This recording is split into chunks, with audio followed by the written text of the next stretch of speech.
Hi everyone, my name is Sara Morgan Nettles and welcome to my course, Building Your First Lightning Web Component for Salesforce. I am a certified Platform 1 and 2 Salesforce developer, and while working at Salesforce, I was lucky enough to be part of the Lightning Web Component pilot. In this course, you're going to learn about the exciting new programming model from Salesforce that takes advantage of all the latest web standards that have really changed so much since 2014. I will walk you step by step through how to build a Lightning Web Component app. The new programming model should be very intuitive for any modern web developers, even if you don't know anything about Salesforce. And the best part is that the app we build should be super lightweight and performant.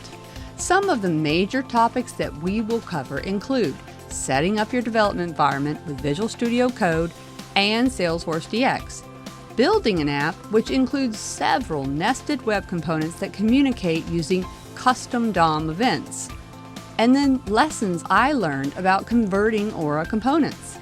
And finally, you will learn about how to set up Jest on your machine, as well as to create your own Jest test using Salesforce recommended best practices. Before beginning the course, you should be pretty familiar with JavaScript and just a little about how to create classes using their proprietary Apex programming language. But don't worry, because there are plenty of great resources for all of that here on Pluralsight. I hope you'll join me on this journey to learn about Lightning Web Components with the Building Your First Lightning Web Component for Salesforce course at Pluralsight.